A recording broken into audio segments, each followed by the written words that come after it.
Alors, est-ce que ces actions du groupe Wagner et de son chef Evgeny Prigojine pourraient faire changer la face de cette guerre, selon vous? Non, je ne le pense pas. Je dois vous avouer que je suis extrêmement prudent par rapport à ce qui se passe en Russie.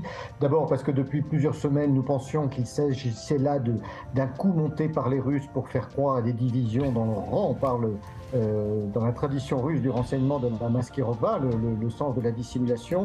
Là, l'ampleur est telle qu'effectivement, ça semble remettre en cause cette hypothèse. Néanmoins, il faut rappeler que Prigojine n'est qu'un chef cuisinier, que ça a été un très proche de Poutine. Donc, s'il vraiment il représentait un danger, son élimination pourrait être quelque chose d'assez simple en Russie.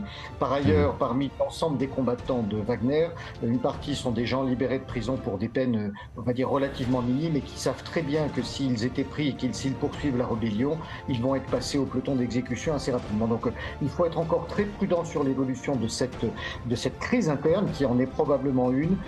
Bien sûr, il est normal que les médias occidentaux y accordent beaucoup d'importance parce que ça permet aussi de dissimuler les échecs de la contre-offensive ukrainienne. Et puis, dernière hypothèse, on peut envisager aussi que Prigojine ait été manipulé par les services occidentaux pour déstabiliser la Russie. Hmm.